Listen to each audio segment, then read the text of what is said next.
नमस्कार शेतकरी मित्रांनो, स्वागत आहे आमच्या शेतकरी मित्र 1994 यूट्यूब चॅनल. शेतकरी मित्रांनो, भारतात शेतीला खूप महत्त्व आहे, म्हणून येथील शेतकरी वर्ग खूप मोठ्या संख्येने शेती करताना तुम्हाला दिसत असेल.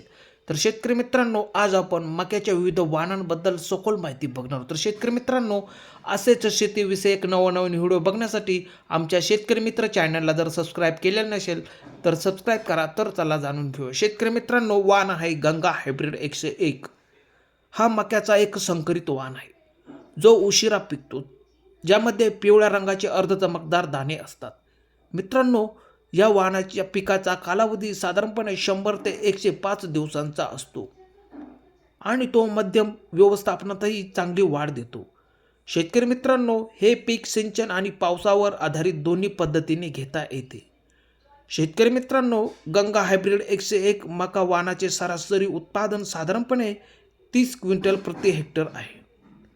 शेतकरी मित्रांनो, हा वाण उशिरा परिपक्व होणारा असल्यामुळे याचे उत्पादन 30 क्विंटलपर्यंत आहे. शेतकरी मित्रांनो, त्यानंतरचा वाण आहे डेक्कन हायब्रिड. मित्रांनो, हा एक संकरित जात आहे, जी हैदराबाद येथून विकसित केली गेली. हे पीक उशिरा पक्व होते आणि पिवळ्या रंगाचे अर्धचमकदार दाणे देते. या वाणाचे सरासरी उत्पादन प्रति हेक्टरी सुमारे 50 क्विंटलपर्यंत आहे. शेतकरी मित्रांनो, त्यानंतरचा वाण आहे ॲग्रोस्टार 1233. हा एक मक्याचा एक संकरित वाण आहे. हा वाण मध्यम ते भारी जमिनींसाठी तसेच पाण्याची चांगली उपलब्धता असलेल्या ठिकाणी उत्तम आहे. शेतकरी मित्रांनो, या वाणाचे वैशिष्ट्य म्हणजे नारंगी रंगाचे आकर्षक दाणे, टोकापर्यंत भरलेले आणि मोठे एक समान आकाराचे कणस.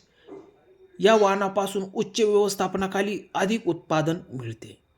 शेतकरी मित्रांनो, या वाणाचे पेरणीचे अंतर साधारणपणे ओळीत 2 फूट आणि रोपांत 1 फूट अंतर ठेवण्याची शिफारस केली जाते. शेतकरी मित्रांनो, या वाणाची लागवड करण्यासाठी साधारणपणे एकरी 8 किलो बियाणे लागते. शेतकरी मित्रांनो, त्यानंतरचा वाण आहे ॲडवांटा 751. मित्रांनो, ही एक लोकप्रिय संकरित मका जात आहे, जी मजबूत वाढ, कमी पडण्याची शक्यता आणि चांगल्या दर्जाचे उत्पादन यासाठी ओळखली जाते. मित्रांनो, याची झाडे मध्यम उंचीची असतात. जाड, देठ आणि खोल मुळे असल्यामुळे वादळातही ती तशीच उभी राहतात. मित्रांनो, या जातीचे उत्पादन केशरी रंगाचे जास्त वजनाचे असते, त्यामुळे त्याला चांगली बाजारपेठ मिळते. शेतकरी मित्रांनो, या वाणाचे साधारणपणे उत्पादन 40 क्विंटलपर्यंत मिळू शकते. शेतकरी मित्रांनो, आज आपण विविध मकांच्या वाणांबद्दल सखोल माहिती बघितली. तर शेतकरी मित्रांनो, तुम्हाला व्हिडिओ कसा वाटला? व्हिडिओ आवडल्यास चॅनलला लाईक करा, शेअर करा, सबस्क्राईब करा. धन्यवाद शेतकरी मित्रांनो.